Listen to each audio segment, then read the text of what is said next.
Le bendigo en esta mañana. Me siento muy gozoso de poder venir a la casa del Señor a compartir con usted este momento hermoso de reflexión. Espero que sea de bendición para su vida. Hoy vamos a leer en el libro de Isaías, capítulo 55, versos del 6 al 11. Dice la palabra del Señor: Busquen al Señor mientras pueda ser hallado, llámenlo en tanto que está cerca. Abandone el impío su camino y el hombre malvado sus pensamientos, y vuélvase al Señor, que tendrá de él compasión, el Dios nuestro, que será amplio en perdonar, porque mis pensamientos no son los pensamientos de ustedes, ni sus caminos son mis caminos, declara el Señor.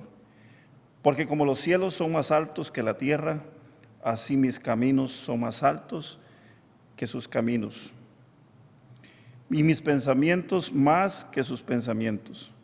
Porque como descienden de los cielos la lluvia y la nieve, y no vuelven allá, sino que riegan la tierra, haciéndola producir y germinar, dando semilla al sembrador y pan al que come, así será mi palabra que sale de mi boca, no volverá a mí vacía.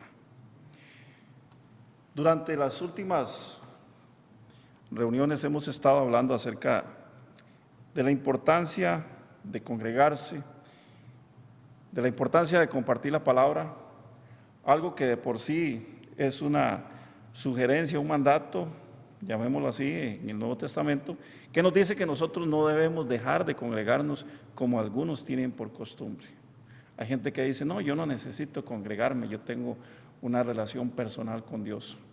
Pero sabemos que este movimiento que hoy conocemos como la Iglesia de Cristo necesita congregarse, necesita estar conectada con el mover del Espíritu, con el mover de la palabra de Dios. Y este es un movimiento hermoso que tiene sus orígenes en aquel famoso aposento alto, como leemos en el libro de los Hechos, capítulo 2. Dice que 120 personas estaban reunidas, entre ellas la madre de Jesús, María. Y en ese momento, en el momento de que descendió el Espíritu Santo, ellos recibieron por primera vez la visitación. El Espíritu Santo vino para quedarse. Recordemos que es la promesa de Jesús, que Él se iría, pero nos dejaría a su representante. Dichosamente, este mover del Espíritu no ha parado desde aquel año, desde aquel día glorioso que cronológicamente podemos ubicar aproximadamente en el año 33 de nuestra era, para efectos de calendario, aunque algunos historiadores indican que corría aproximadamente el año 39 de nuestra era, pero esa es otra historia que requiere un tiempo especial el poder compartirlo y el poder explicarlo. Para efectos prácticos, año 33 de nuestra era. Y de igual manera, nosotros celebramos ese momento glorioso porque cada vez que tenemos acceso a la palabra, cada vez que tenemos a este libro que nosotros llamamos la Biblia, que es la palabra de Dios inspirada a los hombres que la escribieron en su tiempo,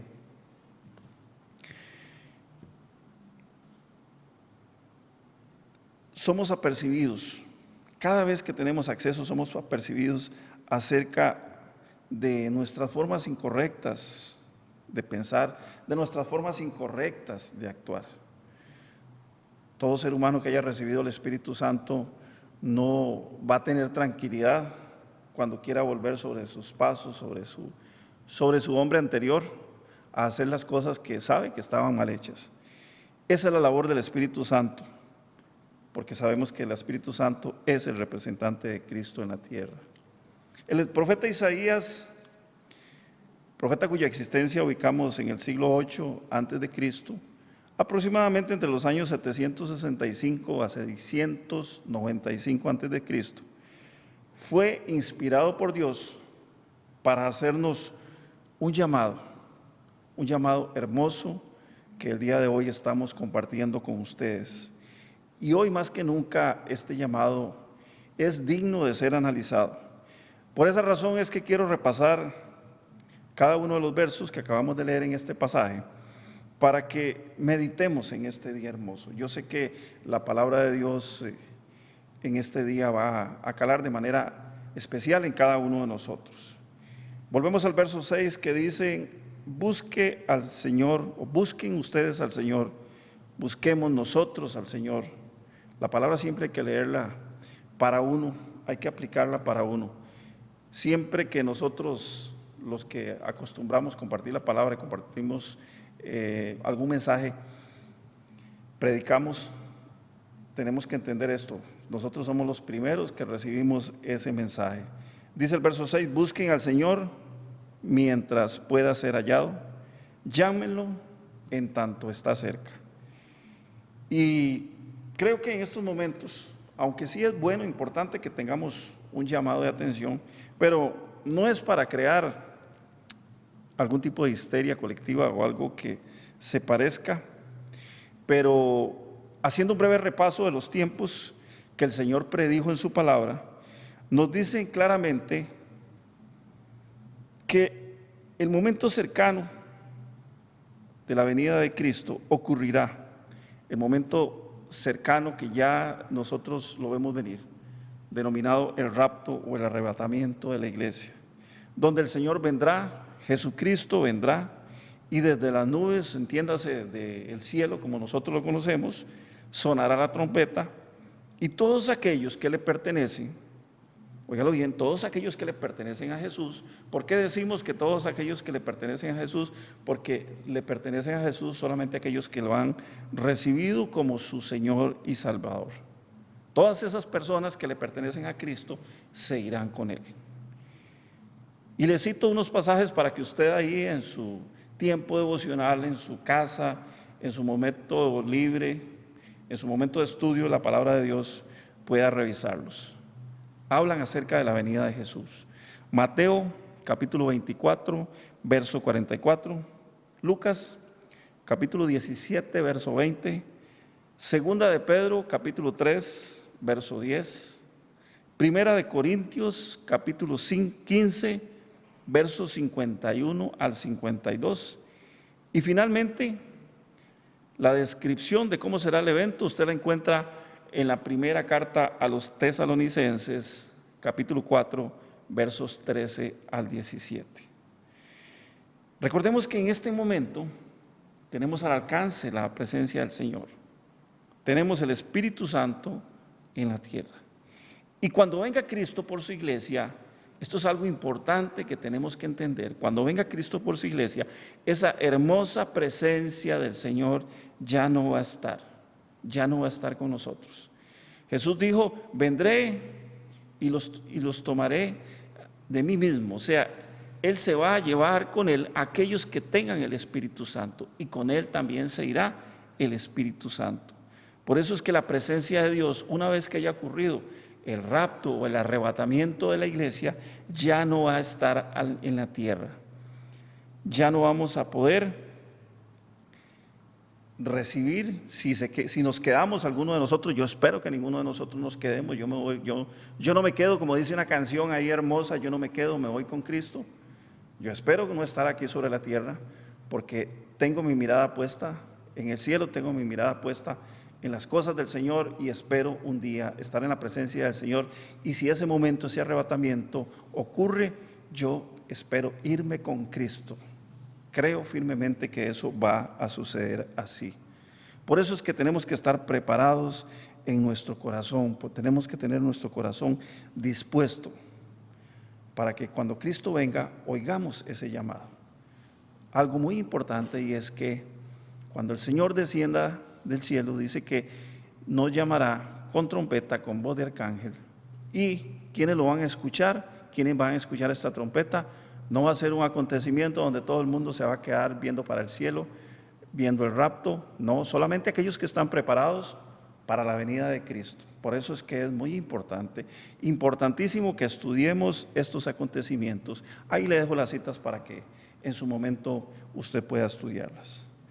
Dice el verso 7: abandone el impío su camino y el hombre malvado sus pensamientos, y vuélvase al Señor, que tendrá de él compasión, el Dios nuestro, que será amplio en perdonar. Hay dos extremos que se contrastan sobre las personas que vivimos sobre la tierra. Muchos dicen, yo soy muy malo, o yo he sido muy malo y no tengo perdón por todo lo que he hecho. Y hay otros que dicen, bueno, yo no soy tan malo, yo soy bueno, yo voy a los servicios religiosos, yo voy a la iglesia. Algunos dicen, yo voy a misa, los que van a misa, los católicos, y otros dicen, yo voy al culto, los que son evangélicos, y los de diferentes servicios en sus diferentes denominaciones van y se congregan. Ayudo a las personas, no le hago daño a nadie. Así que yo no tengo ningún problema. Los dos extremos. Unos se creen demasiadamente malos y otros se creen demasiadamente buenos. Yo le digo a usted en esta mañana que ninguna de las dos cosas es cierta. Ni lo uno ni lo otro. Todos necesitamos arrepentimiento. Todos los seres humanos, para poder recibir al Señor, necesitamos arrepentimiento. Un pecador arrepentido encuentra cabida en el reino de Dios. Lo único que tenemos que hacer es abandonar nuestro camino, abandonar nuestra forma de actuar, abandonar nuestra forma de pensar, abandonar nuestra forma de ser equivocada, porque hemos sido enseñados por el mundo ante una serie de circunstancias para actuar de diferente manera, y tenemos que entender que si no actuamos conforme a la voluntad de Dios, conforme a la palabra de Dios, hemos estado equivocados. Hemos caminado por un camino torcido y tenemos que volvernos al Señor. El Señor tiene compasión de nosotros y es amplio en perdonar, como dice su palabra. Y le cito dos ejemplos bíblicos, porque la gente dice, no, eso no tiene ningún fundamento, no tiene ningún sustento. Sí, la palabra del Señor lo dice y lo dice muy claro. La primera cita la encontramos en el Evangelio de San Juan, capítulo 8, versos del 1 al 11. Un pasaje muy conocido. Citan los evangelios que los religiosos de la época fueron y le trajeron a Jesús una mujer que se había encontrado cometiendo adulterio. Esta mujer es llevada y expuesta ahí delante de Jesús y delante de toda la gente que estaba presente, y Jesús perdona a esta mujer adúltera. ¿Qué sucedía con esta mujer? Resulta que conforme a la ley judía, ella estaba destinada a morir apedreada. Eso decía la ley, que las mujeres adúlteras eran apedreadas. Pero Jesús les dijo, Jesús le dice a la mujer, ni yo te condeno. ¿Por qué le dijo ni yo te condeno? Porque se quedó viendo a todos los que la estaban acusando y les dijo, ¿cuál de ustedes está libre de pecado? Aquel que esté libre de pecado, que tire la primera piedra. Y ninguno, por supuesto, ninguno se sintió libre de pecado porque se sintieron acusados. Y uno a uno se fueron yendo. Esa es la circunstancia del ser humano. Ningún ser humano está libre de pecado. Por eso es que Jesús dice, ni yo te condeno, vete y no peques más. Esa es la única condición. Someterse a una vida en donde nos rija la palabra de Dios. No es que no vamos a dejar de ser pecadores, porque seremos pecadores hasta el último momento, pero tenemos la certeza, tenemos la convicción, la seguridad a través de la palabra de Dios acerca de que Jesús nos perdona. La palabra del Señor dice muy claramente que si confesamos nuestros pecados, Él es fiel y justo para perdonar nuestros pecados y limpiarnos de toda maldad. Primera de Juan 1:9. Por eso es que nosotros todos los días tenemos que hacer una revisión de cómo ha andado nuestro día, de cómo ha estado nuestra relación con el Señor. Arrepentirnos y pedirle perdón al Señor de nuestros pecados. Esa mujer fue llevada a Jesús con el propósito de que Él dictara sentencia de muerte sobre ella. Pero Jesús no vino a dictar sentencia de muerte sobre nosotros. Jesús vino a dictar sentencia de vida eterna. Y eso es lo que nosotros hoy inmerecidamente estamos disfrutando. En este día glorioso podemos decir, yo no voy a morir. Mi cuerpo irá al sepulcro, no importa, pero mi alma, mi espíritu se reunirán con el Señor en el momento que sea oportuno. La segunda cita la encontramos en el Evangelio de Lucas, capítulo 23, versos 39 al 43. Estamos en los momentos finales en que Jesús como hombre estaba sobre la tierra. Había pasado el juicio, había pasado toda la escena, el teatro que habían montado los detractores de Jesús, y ya Jesús había sido condenado a muerte. Estaban muriendo sobre una cruz. Jesús había sido puesto en el centro, en medio de dos ladrones que habían cometido todas las fechorías que nos podamos nosotros imaginar, todos los males, los daños, los pecados que usted pueda imaginarse. Pero había un hombre que él sabía que estaba condenado, pero él no quería morir eternamente. Él no quería ir a pasar una eternidad en el infierno. Él sabía que no tenía ninguna esperanza de salvación, pero tenía a Jesús a la par. Y esto es importante que nosotros entendamos. Si en algún momento nosotros creemos que no tenemos ninguna importancia, ninguna expectativa de salvación, Jesús está a nuestro lado. Jesús está ahí. Ese hombre se vuelve a Jesús y le dice: acuérdate de mí cuando vengas en tu reino. Pero Jesús le dice: no, hombre, tranquilo, no tendré que acordarme de ti, porque hoy mismo estarás conmigo en el paraíso. A partir de este momento te he tomado en cuenta y te he perdonado.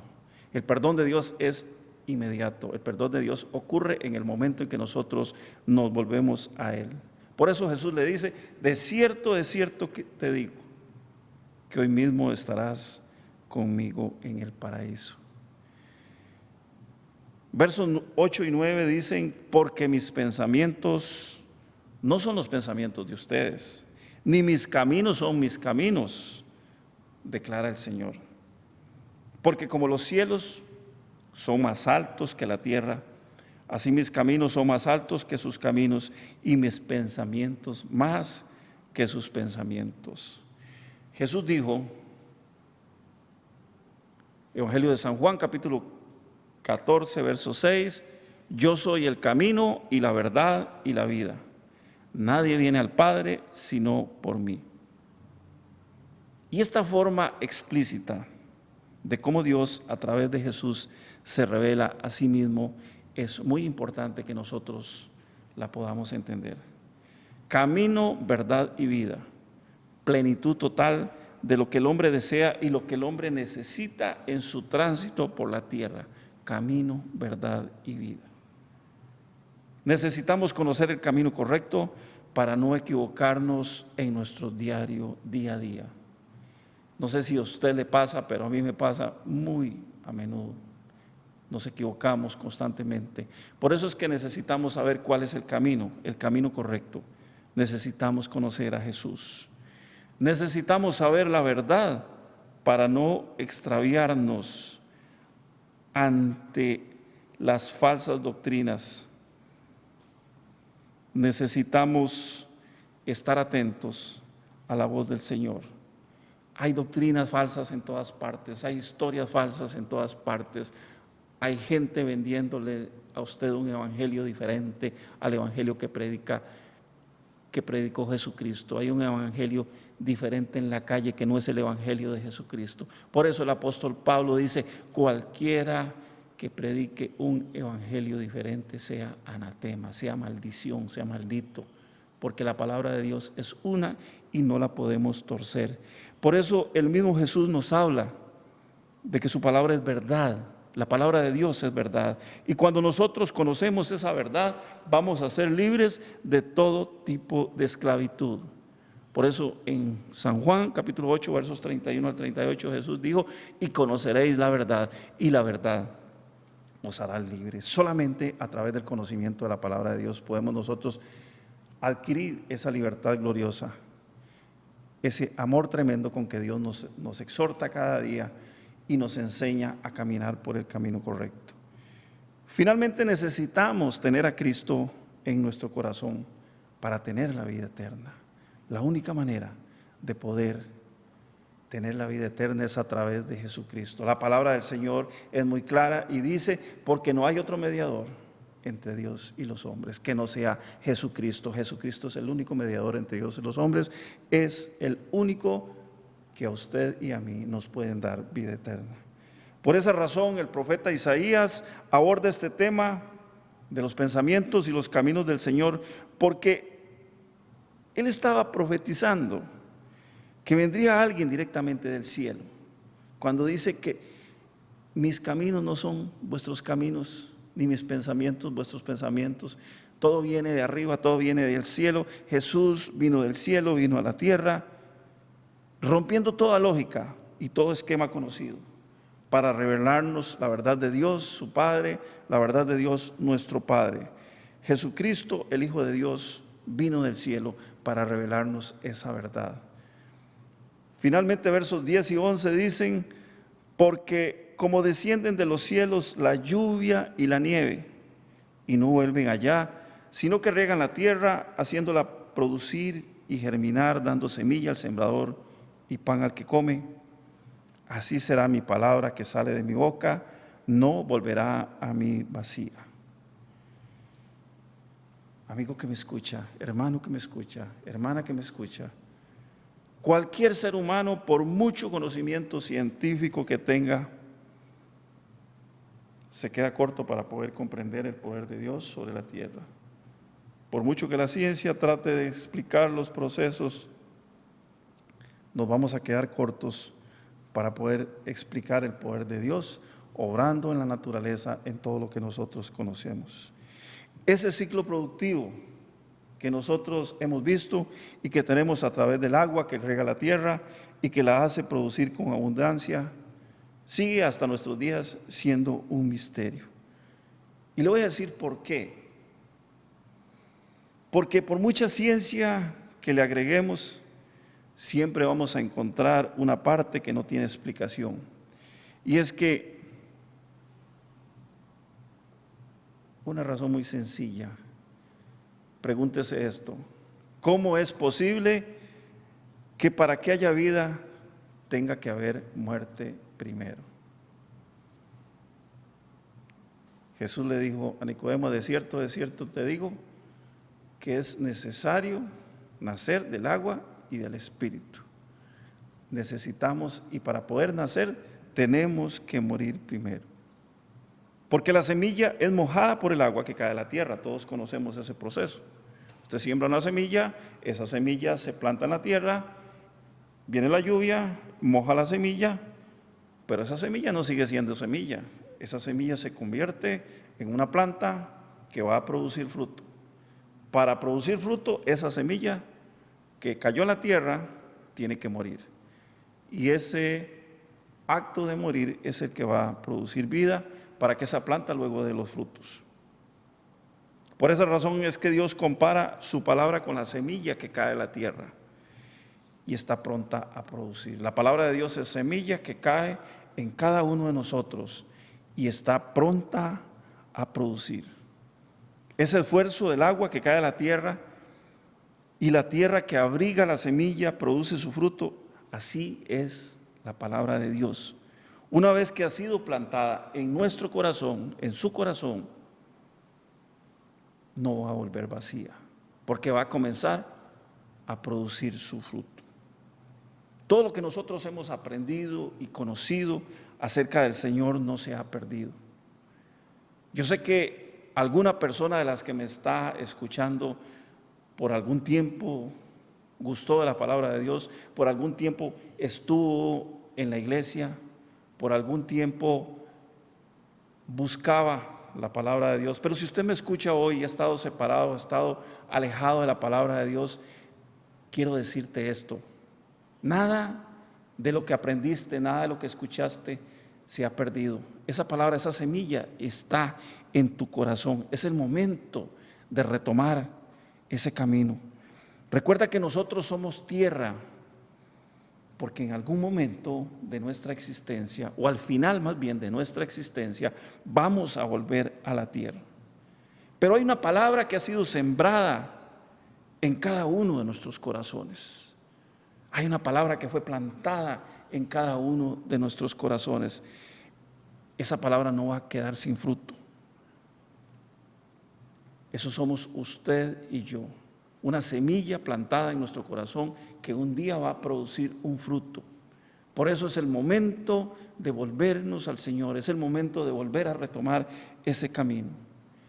Si usted ha estado apartado, le aliento para que vuelva al Señor, para que vuelva a retomar ese camino, para que recapacite acerca de la importancia de entender que nuestros caminos no son los caminos del Señor, que nuestros pensamientos no son los pensamientos del Señor. Tenemos que inquirir en la palabra para poder tomar el camino que el Señor quiere mostrarnos. En esta mañana, y para finalizar, yo quiero que vayamos al libro de Romanos, capítulo 10, versos 8 al 11. Esta es una palabra de poder. Vamos a terminar con una palabra de poder, y yo quiero que si usted me está escuchando, está viendo esta grabación, póngale pausa, vaya, busque su Biblia, porque vamos a compartir esta palabra hermosa. A partir de este momento le voy a dar tiempo para que usted vaya y busque su Biblia, porque vamos a leer Romanos capítulo 10, versos del 8 al 11.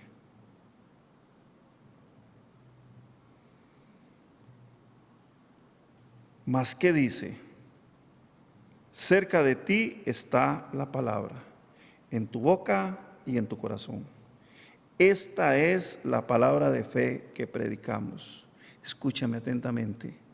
Que si confesares con tu boca que Jesús es el Señor y creyeres en tu corazón que Dios le levantó de los muertos, serás salvo. Serás salvo, repito. Porque con el corazón se cree para justicia, pero con la boca se confiesa para salvación.